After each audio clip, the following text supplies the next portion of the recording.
This is the Nomad Futurist podcast, a podcast about the evolution of technology, society, and transformation.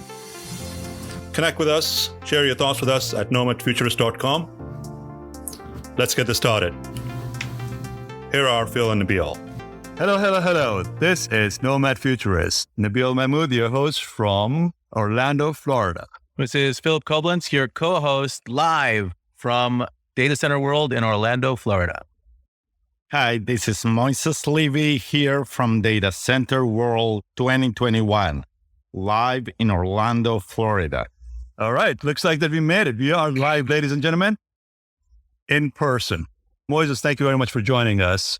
Let's start with getting to know you. Nabeel, Philip, thank you for the invitation.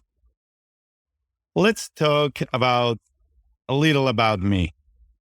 I am a civil and electrical engineer, have a master's degree in electrical engineering and a PhD in electrical engineering.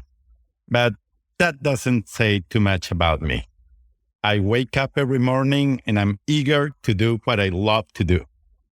If you just wake up and you feel that you do what you want to do, you will not be working one day of your life. You will be enjoying your life.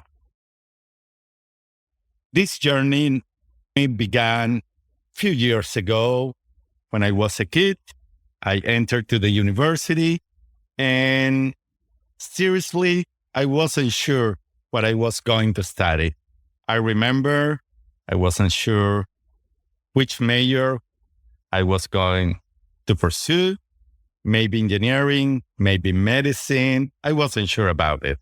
If you are unsure and if you are young, that's natural. Nowadays, you have too many options.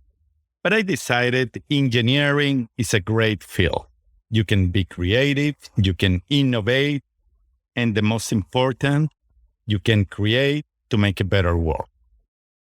How did you end up picking civil engineering? There is a major gap between civil engineering and electrical engineering. That's really an amazing question. I wasn't sure, but I was going to study, and I wasn't sure if it was going to be electrical engineering or civil engineering. I loved both. Then I did both majors. So did you do both of them at the same time, or No, did you pick one or the other? Yeah, I picked to pick up the first one, electrical engineering. And after I decided to study civil engineering at the same time that I did my master's degree in electrical engineering. So engineering in general, is that something that did that run in the family? Is it something as a kid you just liked engineering somehow, or how did it come about earlier on? I'm not sure about it, but I always love to see how when a building was built, construction, but I always was wondering, how does it work? How the electricity walks through those wires? How does all these communications, though everything attract me? And that I decided I will go for both majors. And at the end, I decided it's great because it's about knowledge. You should not put like a box only in electrical engineering or another box in civil engineering. It's about general knowledge. That's a great combination. I've never in my entire career have had the opportunity to talk to anybody that's a civil and electrical engineer. You see combination of electrical and mechanical, but never civil and electrical. Let's step it back a little bit. As a kid, what were your interests? What did you want to do when you were growing up? It sounds like that you were very interested in electricity. Sounds like that you enjoyed looking in buildings or had an interest in making and designing buildings or the civil aspect of engineering. What led you to who you are today? Yeah, when I was a kid in high school, I was interested a lot in music. I used to play guitar. I used to paint. I remember my parents had a toy factory, and I used to design all the boxes and everything. I used to draw comics. I remember being in high school, buying those magazines, Mad. Oh, I remember Matt. Mad. Fill in the blank. Fill in the blank. If you fold the last page, then you have seen those magazines. I used to draw all those comics. I still have drawings at my home. My kids' bedroom are nowadays decorated with drawing that I did many, many years ago. And my parents had a toy factory and they used to go to these toy fairs. I remember jumping into and say, don't hire anybody. I will decorate your stand. I can only imagine how amazing of a childhood it would be if your parents owned a toy factory. Oh my God. That's fantastic. There's nothing, I mean, some kids want firefighters or whatever. I think Moises has it right. A toy factory are the best parents ever. So congratulations, Mr. and Mrs. Levy, on having the best career. And I always have admired my parents because they always taught me to have a lot of integrity and the right things. I remember when being a kid, I have two siblings and my parents always told us, it's December, we are closing the factory. You have to take the truck, fill it with toys, and give it away to needed people.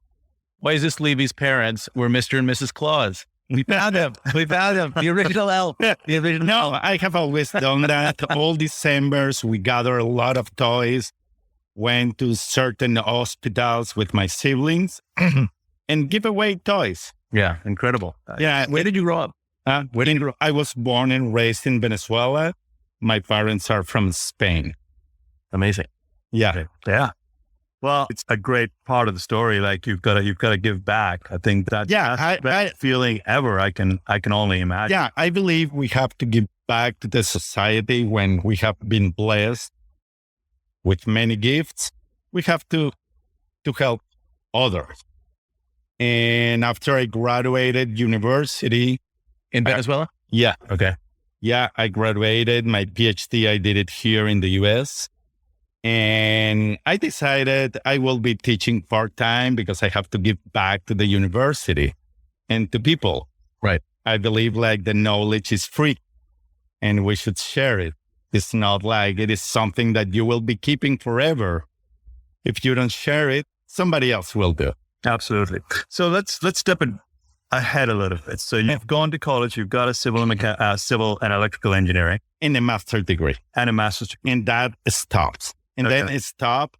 Then I began working for a company. I quit and I decided to be an entrepreneur. And I founded through several years, 2 or 3 engineering consulting companies. We were mainly focused on engineering. Civil engineering, electrical engineering. I decided since I have the knowledge, I could manage a consulting engineering companies. We were successful. And after we were serving also multinational clients. Everything went well. After another blessing came into my life, I got married and got 2 kids. And like 6 years ago, I decided to take kind of a break. It's not like really a break, but I decided to pursue a PhD, doing research, how to improve data center management. I have been involved, I believe, my last 15 years in the data center industry. And I decided to improve. Part of my research is now part of certain data center standards of best practices where I'm contributor. and I'm usually contributor to other working groups. And a year ago, I wrap up my PhD and I am back to the industry, enjoying what I love to do, working in the private industry. So I think this was our first doctor of data centers. Well, we have been told not to call him doctor. Yeah, I know, but in this particular case, I always do what I'm not told to do, right? So the first ever doctor of the data center. Absolutely. Congratulations, everyone. Congrats.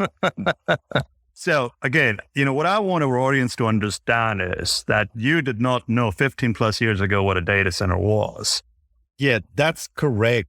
Totally correct. I remember like in the 90s, there was a boom in the telecommunication industry because of the deregulation of the telecommunication industry. When I deregulation, it's because 30 years ago, for example, in the US, the wire that came into your home or your office building was owned by the telecommunication provider. And they deregulate that. And now all the builders could install their own cable and choose which telecommunication service providers. That was about the 90s. And after, there was a boom with at first the ARPANET and then the internet. And everything began there. And nowadays we know the result. We have small computers in our hands that can do a lot more than was imagined. And we were impacted in 2020 by COVID-19 that acted as a booster for the data center industry. This industry is booming nowadays, despite the disruption in the supply chain, despite all the bad things that have caused this pandemic, because it has affected to all of us directly or indirectly. But this pandemic enabled the fastest growth in this industry because we rely nowadays in data centers. Those are the backbone of the digital economy, of the world economy. Nowadays, we're not allowed to think in a world economy without putting the term digital. So how much of your success do you think is attributed to just simply timing? Being in the right place at the right time when you had the telecom deregulation and you had the kind of the coming of age of data centers and the internet and critical infrastructure industry as a thing. Clearly that's not what you had initially intended when you started on your journey, but it sounds like you left yourself open, and we're kind of amazed at how that industry came to be. Absolutely. Sometimes you have to reinvent yourself because you don't know what the future is preparing for you. But what you have said is totally true. You have to be in the right place at the right time. Given the right opportunity. Correct. And of course, you should have the knowledge to take advantage of the opportunity. That is why I will encourage all the new generations to be prepared, study, go for what you want, but don't be disappointed if you are not sure what you want right away. I have been also, last year I was also professor in a university working remotely because of all of this situation. And I introduced on spring 2021 a new graduate and undergraduate course called Introduction to Data Centers. And it was really amazing. The first question that I asked them was, Like, do you know what is the cloud? What are data centers? And some people told me, of course, we know what is the cloud. It's everywhere. It's here. Data centers. No, that's another thing. Okay. It's really simple. The cloud are just interconnected data centers on the ground. Everything is on the ground, guys. Nothing lives. And that's what's so amazing. You know, we talk about this often about, you know, one of the goals of our podcast is to kind of demystify our industry. And I think, you know, between the marketing speak where, you know, people, you know, watch commercials and they talk about the cloud and they show pictures of actual clouds, and everyone is using technology. So I think inevitably, especially kids, you know, my kids, you know, had an iPhone in their hand literally from the day after they were born, probably close enough. And I think they just assume that they understand technology because they know how to use it, but they don't know really why it works because they weren't there at at the time before there was this digital age where we literally saw the building blocks. So to you, the cloud and the data center is just fundamental knowledge because you were kind of there when it was built. It's not really through some course or even your PhD in data centers. You kind of saw them being built, so you got it.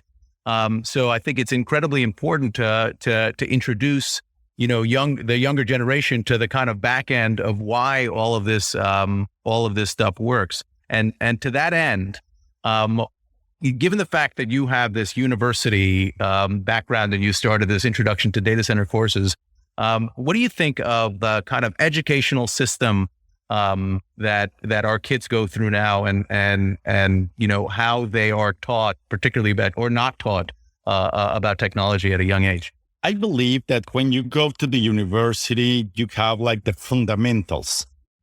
And after you will decide, there are a lot of disrupting technologies nowadays. We see spatial computing, robotics, automation, modular construction. There are a lot of disrupting technologies that maybe they are not being taught at a university level. But how I see university, they prepare you for almost everything. They give you the fundamentals. I'm a great believer that we should add some new courses related to data centers. Mainly a data center to demystify what is a data center. It's like another engineering project, another building, but with different characteristics. The main one is that data center are energy intensive projects. What it means, energy intensive projects, like a data center can consume 50 times more energy than a conventional building. And in addition, they have a lot of equipment inside. So they are really heavy. So we need structures that must support that weight. In addition, they transmit a lot of data here and there each time you are watching a video or you are doing gaming. Just to give you an idea, internet traffic between 2010 and 2019 have grown about 12 times. And this is about the data center. And also, we must keep on all those facilities so they have much speed, really reliable. And what is reliability? How we achieve that? It's the same. Let's imagine you have in your household just one car. And you say, what will happen if that car fails? Okay, I may buy another car. It should be expensive. But if it's necessary, you should have a second car, like a spare one. We do the same in data center. We use the term redundancy, but it's the same one. Instead of one generator, we use two generators or three generators. And that is what it is called in the data center industry. Maybe you have called these terms rating 1, rating 2, rating 3, or rating 4, or tier 1, 2, 3, 4. But all all of this is about reliability to reduce the probability of failure. Let's imagine that just one day you will wake up and you don't have an internet connection or a cell phone connection. What will you do that day? Taking a break. Maybe that will be a blessing for us. Yeah. We can go hiking. I love nature. I didn't mention that, but I did a travel a few years ago to California. And the best part was staying at Big Sur. It's like a natural area where you can enjoy. And by the way, there is almost no cellular reception. Not a lot of redundancy. It's not even an N facility, as we call it. But sometimes we need kind of a break. But don't be afraid about complicated terms. If anybody tells you something complicated, ask him, can you explain it in simple terms? If they are not able to do it, it's maybe we should be asking to another people. Yeah. Yeah, I think that's a great point. If they are not able to explain it in layman's terms, they don't know what they're talking about. Right. I think that's true. And I think what you're saying is entirely correct. I think trying to, like, if our goal here is to demystify our industry, I think trying to put it in regular terms where you give people real world examples that they would understand in their own lives, like the car example or whatever is a perfect way for them to understand kind of the fundamental reasons why the data center industry exists. I happen to think that it should happen, significantly before the university level, because I think it's important for, children to understand the building blocks of what they're doing, and that will only make them more curious. But I think it's a great way to Yeah, absolutely. I believe that nowadays the data center industry is able to incorporate all that knowledge at the university, undergrad and graduate level, or technicians, because we need a large number of people. Data center operates not because of engineers. We need people to operate data centers. We need all kinds of people to monitor. Let's say we have an alarm.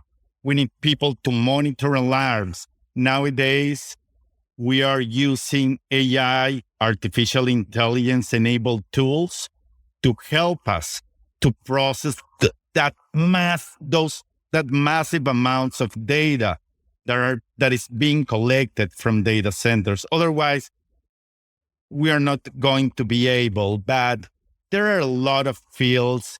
Doesn't matter what you are going to study. Maybe you are going to study design, architecture, human resources. I don't know. Specific. Law, finance, it all mean that. I mean, everything will relate to data centers. For example, let's imagine a data center that is buying renewable energy. Okay, we need lawyers. We need people that really understand that field. Environmental engineering, where to buy those, how to negotiate. We need a lot of people in this industry, and we are here to stay because this is enabling us our digital future. Absolutely. Yeah. We are the data rush economy, right? Everything is going to be connected. Everyone's going to have internet access. Everyone's going to want data at their fingertips. That's the future. In some way, form, or shape, we are going to be connected tomorrow. One of the things that kind of got my attention when you mentioned the introduction to data center, are you guys looking at talking about that bit of data transfer? What does that mean to carbon emissions? Absolutely. Just to let you know, we have been a growth like from 2010 to 2019, workloads have grown about 8 times. Internet traffic about 12 times. But despite that growth, thank you to all the energy efficiency improvement in this industry. Thank you for all the innovation that have happened. We have been able to maintain the energy consumption of the data center industry. It is estimated that from 2010 until 2019, the energy consumption of data centers worldwide is about 1% of the global energy. And I want to demystify, but why is that? Mainly of many reasons. Energy improvements in servers. The efficiency of processors have been by a factor by 5, thanks to CPU improvements in idle power. And also this huge growth in workloads, we have been able to move all the new workloads to the new high-efficient hyperscale data centers. So mainly because of those reasons and new technologies in cooling, in power, we have been able to flatten the energy consumption of data center. But that doesn't mean that we are not able to do better. I am a great believer that we can do better. Nowadays, it is estimated that we consume annually about 200 terawatts hours. That's a lot of energy. Now we are looking into to be more renewable, more green, more sustainable. What is that? It's about to lower the carbon emission, what just Nabeel said. And how can we achieve that? Using more renewable energy is challenging nowadays. I consider that we are still in a very early stage, like a diaper stage. We are not walking yet, but we will be walking soon. Thank you. And we will thank you to the new generation that must innovate, because new generation is the hope for innovation, how I see it. So hopefully the next generation gets us in underpants. Yeah, this is great. What an inspiration story. I think, just from looking outside in, being a musician and the Toy Story, what a phenomenal story it is. It's incredible. I think has defined who you are today. And just to add something, Nabeel, my kids, because when my dad had a toy factory, I kept samples from a lot of toys. And my kids nowadays still play with those toys. And I will keep them. Yeah, of course. Maybe for their kids. Who knows? Yeah. You gotta pass the legacy on. The toy factory. The toy factory. No, we don't have it anymore. You have it. It's just in your house. So, Moises, if there is one or two takeaways that you want our audience to learn, what those would be? First thing, try to pursue what you want to pursue. There is no right or wrong on what you think. Maybe you want to be a doctor, you want to be an engineer, you want to be a plumber, you want to be an electrician, you want to be an artist. Everything is well received. The good part, what I will encourage everybody, and must have integrity, and always give back to the society, and hope for a better world for our kids. Truer words could not be spoken by Mr. Claus himself. Thank you so much. This has been great. Thank you very much. Thank you for joining us. No, thank you for the opportunity. And I'm positive, I'm confident that the new generation will be better than us. This has been great. Nothing lasts forever. Markets will come back, currencies will rebound, businesses will go on, and we'll all move on. That could happen next week, next month, or next year. I'm confident that those who prepare rather than panic will come out of this stronger. Thank you for joining us. This has been brought to you by Nomad Futurist. Check us online at nomadfuturist.com.